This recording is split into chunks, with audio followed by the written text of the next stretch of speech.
सबने तो चकाचक भोजन किया होगा, हमारा तो बच्चों से नहीं करती है राधे राधे।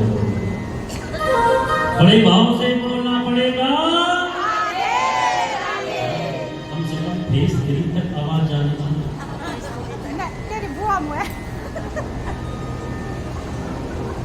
भगवान तो गई नहीं, कुंती गोवा के साथ भवन में प्रविष्ट हो गए। एक दिन रात्रि को सब सो रहे थे, युधिष्ठिर महाराज जी सर पकड़ करके रो रहे थे। भगवान गए युधिष्ठिर महाराज जी के पास, बोला भैया काहे को रोते हो, क्या बात हो गई, तुमको तो सारा सिंहासन मिल गया, क्यों रो रहे हो? युधिष्ठिर महाराज जी ने कहा, देख कन्हैया, बोले जहां पशुओं की हत्या की जाती हो, बोले जाओ कल तुम बाहर करना। और स्त्रियां कहते हैं जहां लंपट पुरुष व्यभिचार होता हो, जाओ कल तुम बाहर लेना। बोले तुम्हारे लिए 4 स्थान है जिनसे अलावा कहीं मत जाओ। कलयुग ने कहा, वाह प्रभु, जैसा मैं काला कलोटा वैसे ही स्थान में काले कलोटे दे दिए। अरे जब तुमने मुझे 4 कमरे दे दिए तो कम से कम एक अच्छा सा सुंदर सा मुझको बैठ करके तो देखो, मेरे मेहमान आएंगे तो कहाँ बैठेंगे। बोला अच्छा सा कमरा भी तो दे दो, आपने मेरी सकल काली मिर्गी को काले काले कमरे दे दिए। परीक्षित बोले ठीक है, तो अपनी मर्जी से मांग, क्या चाहिए तुझे? बोला प्रभु आपकी कृपा हो तो सोने में भी मुझे वास दे। राजा परीक्षित ने कहा तथास्तु, ठीक है दिया तो। अब यहाँ पे एक प्रश्न उठता है। प्रथम स्कंद में राजा परीक्षित कलयुग को सोने में वास दे, तो कलयुग सोने में भी वास करता है, लेकिन इसी भागवत में एकादश स्कंद के 16 अध्याय में भगवान उद्धव जी से कहते हैं कि धातु नाम मास्मि कंचनम, धातुओं में मैं सोना हूं। तो कलयुग का वास माना जाए सोने में कि कृष्ण का वास माना जाए सोने में?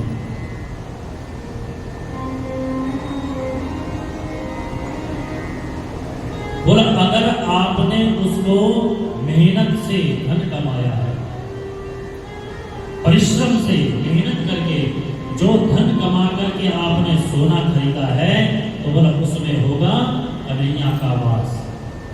और जो आपने 2 नंबर से अगर किसी को परेशान करके, किसी की आत्मा को कुंठित करके जो धन कमा करके सोना खरीदा है, तो उसमें होगा कलयुग का वास।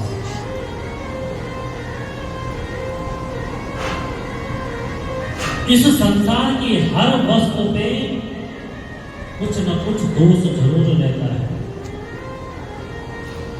भाई अगर ज्यादा भोजन कर दिया तो नींद आने लग जाएगी, ज्यादा पैसा हो जाएगा तो चोरी कब हो जाए ये भी भरोसा नहीं। ज्यादा सोना जेवरात पहन करके मार्केट में निकल गए तो पता नहीं कब कौन झपट्टा मारने, ये भी भरोसा नहीं। बोला हर वस्तु में इस संसार में दोष है। तो दोष दूर कब होता है? बोला जब हम भगवान को समर्पित कर देते हैं तो उस वस्तु का दोष समाप्त हो जाता है। तुलसी बाबा कह रहे हैं, तुलसी बाबा ने रामायण में भी बोला है कि इस संसार की जिस वस्तु को आप परमात्मा को अर्पण कर दोगे उसका दोष समाप्त हो जाता है। क्या कहा? तुम्हें निवेदित भोजन कराई, प्रभु प्रसाद पट भूषण जब बोला आपके घर का भोजन तैयार हो जाओ तो एक थाली में लो, भगवान को भोग लगा दो। जब आप भोग लगा करके उसी भोजन को अपने भोजन के साथ मिलाओगे तो वो क्या बन जाएगा? प्रसाद बन जाएगा, उसका दोष समाप्त हो जाएगा। कुछ भी आभूषण बनाते हो तो पहले भगवान को अर्पण कर दो, उस वस्तु का जो दोष है वो दोष समाप्त हो जाता है।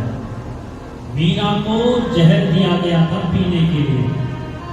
क्या दिया गया था? जहर। वो भी कालकूट नाम का जहर, भयंकर। लेकिन मीरा किसकी दीवानी थी? भगवान। बोला प्रभु तुम्हारे नाम से मैं इसको पी रही हूं, अगर मैं मर गई तो आज से आप पे कोई विश्वास नहीं करेगा। अब जाएगी लाज तो आपकी, मेरा कुछ नहीं जानेगा। भगवान को अर्पण किया, जहर को पी दिया, मीरा का बाल माता भी हुआ। बोले भक्तवत्सल भगवान की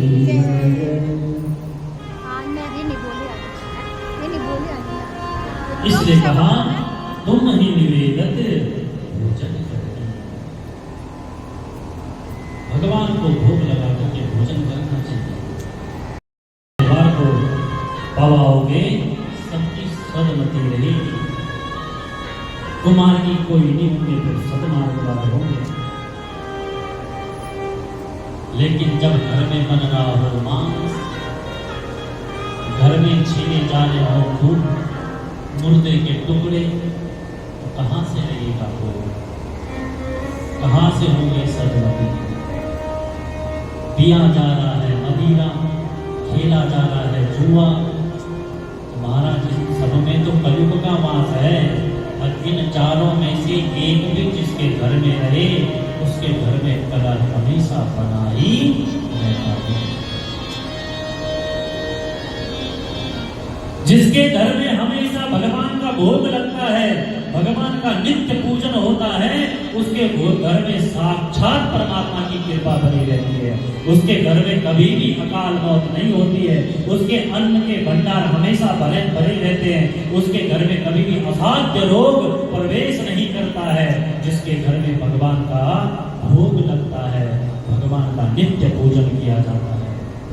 लेकिन जिसके रसोई घर में मांस पकता हो, तो भागवत प्रेमियों, आप कितने भी घंटा घड़ियाल बजा लो, कभी भी ठाकुर जी उसके घर में प्रवेश नहीं कर सकते। क्यों? जो मर गया वो कौन है? मुर्दा है। शरीर चाहे किसी का भी हो, लेकिन जो मर गया वो मुर्दा है। अब एक मुर्दा को छू करने से तो हम गंगा जल भी पीते हैं, गंगा जी भी नहाते हैं, कपड़े भी धोते हैं। उसके बाद कई बार तो गंगा जल तुलसी तल खा करके तब कहते हैं कि पवित्र हो गए। लेकिन एक मुर्दे को हम अपने रसोई घर में बना करके अब उसको पा रहे हैं। तब कह रहे पंडित जी जरा कुंडली देखो तो हमारे घर में बड़ी अशांति हो रही। अशांति तो आएगी क्योंकि कलयुग तो घर के अंदर बैठ गया। शमशान घाट में कौन वास करते हैं? कौन रहते हैं वहां? भूत, पिशाच, डाकनी, शाकनी, आग्नि, ये सब वही रहते हैं। तो उसको शमशान घाट बोला गया जहां मुर्दा फूका जाता है, जहां मुर्दा पकाया जाता है, उसको क्या कहेंगे? वहां कौन आएंगे? आएगी कुल देवी, आएंगे हमारे ठाकुर जी, आएंगी हमारी राधा रानी जी। नहीं आ सकती है। क्यों? बोला वो तो शमशान घाट बना दिया अंदर, और वहां मुर्दा पक रहा है। जो मुर्दा खाता उसके लिए औगड़ बोलते हैं। औगड़ वो वही रहता है शमशान घाट में, जो बच जाता है उसको खा लेता है, ऐसे कहते हैं। तो वो तो शमशान घाट के पास बैठ करके अपना वेशभूषा वैसे बना करके और उसको हम छूते भी नहीं, बोलते ये औगड़ है। तो अब तो घर घर में औगड़ मिल रहे हैं हमारा। अब तब गए हम बीमारा नंदे बीमारियां लग गई है। वो डॉक्टर साहब ने कहा कि सूप पियो। डॉक्टर साहब ने जिस समय बोला था सूप पियो, तो समय बोला डॉक्टर साहब अब चुप रहो। वृंदावन जाना कभी? कहा? वृंदावन। वृंदावन में मांस मदिरा का भक्षण नहीं होता है। वहां के भक्तों को देखना, चेहरा देखना, शरीर देखना, क्या चमक है, क्या तेज है।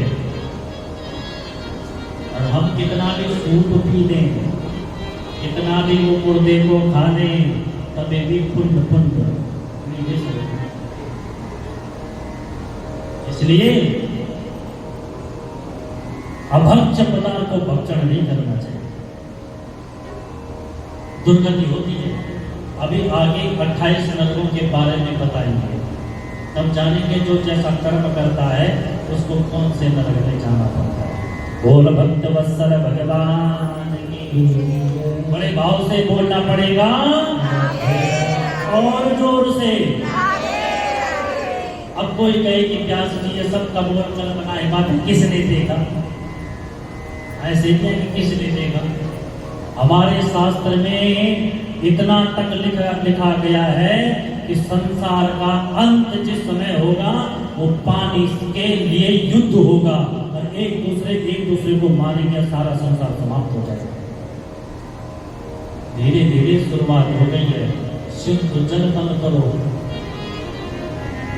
हो ना पानी से शुरुआत। पानी से ही इस विश्व का अंत होगा। अब जीव जगह जगह पे डैम बनाने लग गए हैं और जिस दिन वो डैम फूटा उस दिन सबका अंत। कहीं ना कहीं तो विनाश करेगा ही। किसी न किसी चीज की अवधि होती है ना, 100 साल, 200 साल, 300 साल, लेकिन एक न एक दिन तो हो जाएगा।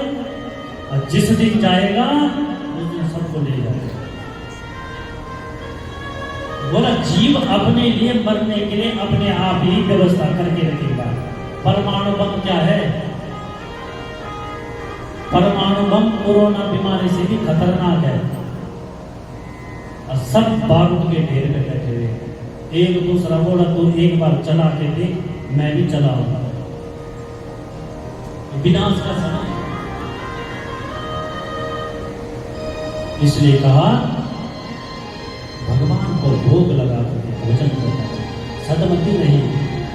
तब देखना तुम्हारे घर में कभी भी असाध्य रोग नहीं लगेगा।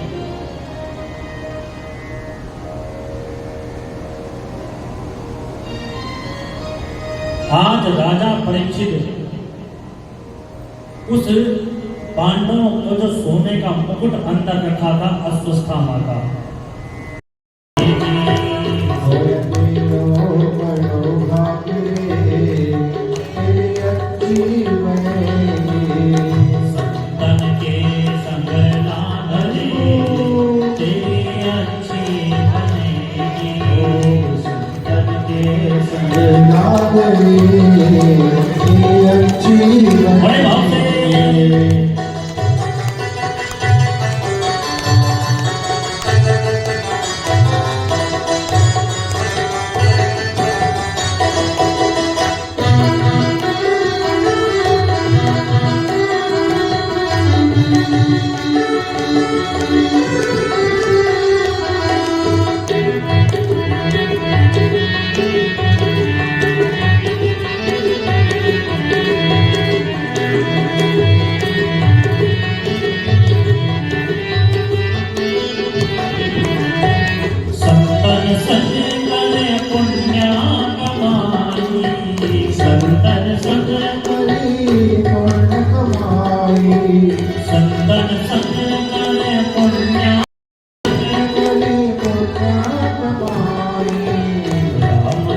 संग लागे तेरी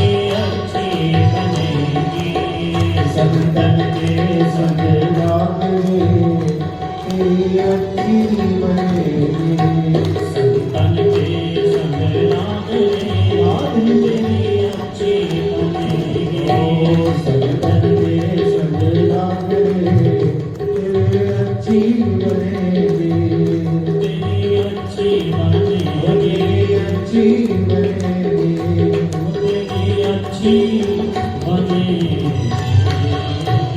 बोल भक्त वत्सल भगवान की जय। बड़े भाव से बोलना पड़ेगा और जोर से।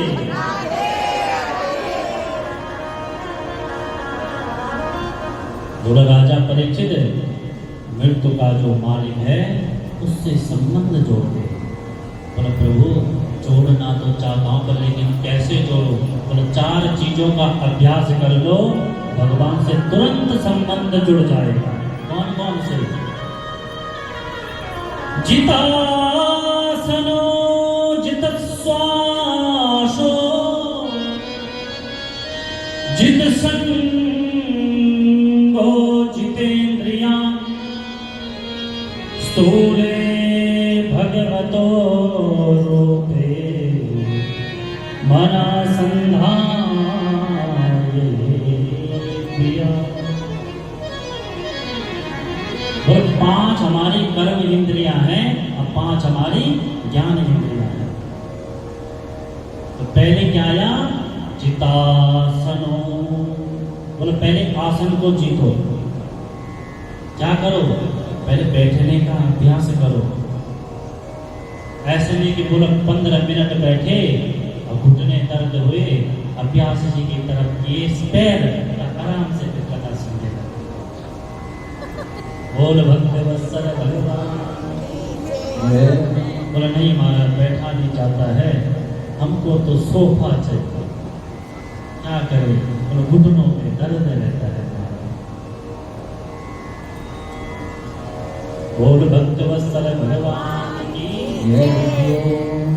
इसलिए बोला पहले अभ्यास। हमको अभ्यास करना पड़ेगा, तब धीरे धीरे जाकर के अभ्यास में ढलता है।